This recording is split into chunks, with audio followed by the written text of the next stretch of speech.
So here's a proof that 1 over n plus 1 is Cauchy. If you look in your notes, I believe we proved that 1 over n is Cauchy as well. This proof is really similar, but the little plus 1 sort of throws things off. So let's do some scratch work first. So when I want to show something is Cauchy, I want to be able to squeeze the distance. Let's actually write in terms of a general metric. I want to squeeze the distance between a sub m and a sub n to be less than epsilon. That's the goal. And so for us, I'm going to think about 1 over n plus 1 minus 1 over m plus 1. It doesn't really matter what the order here. At some point, when I pick my two indices past my cutoff, I'm going to assume maybe that n is bigger than or m, or vice versa. It doesn't really matter. Let's just play with it and see what happens. So just like before, what we did before, I'm going to combine this into one fraction. So I'm going to end up with what? M plus 1 minus n plus 1 all over n plus 1 times m plus 1, still absolute value. And let's see, the 1's cancel, and so I get the absolute value of, I'm going to pull out the negative and write it as n minus m over n plus 1 times m plus 1, like that.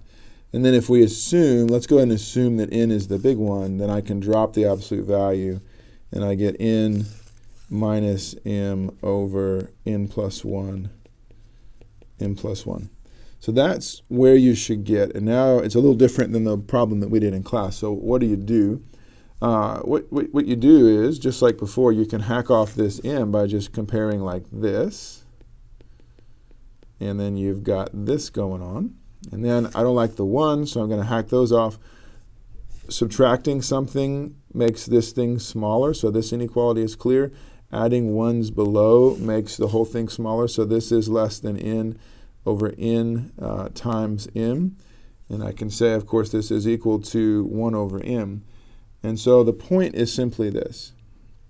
Here you've got it down, and you've got this index. And I want ultimately to get a less than epsilon.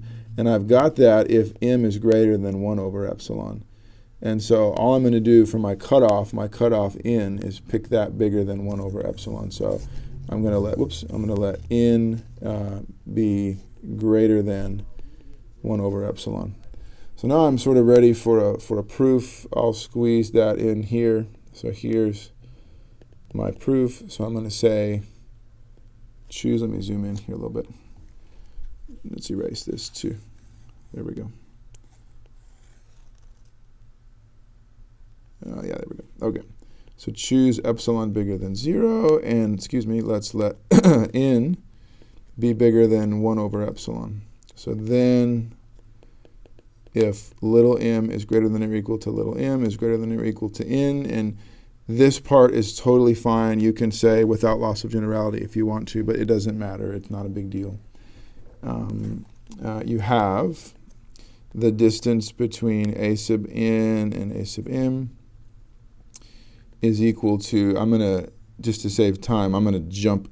You would go here and then there. I'm just going to jump there and say this is equal to n minus m over n plus 1 times m plus 1.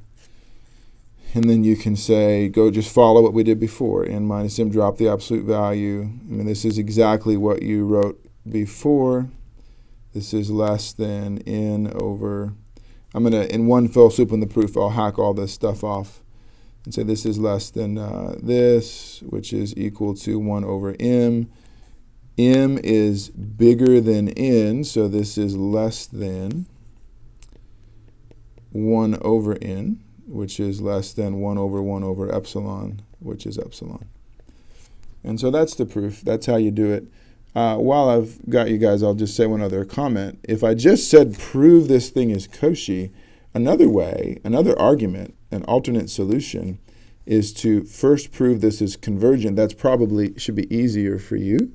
And then appeal to the fact that in R, convergent sequences are Cauchy.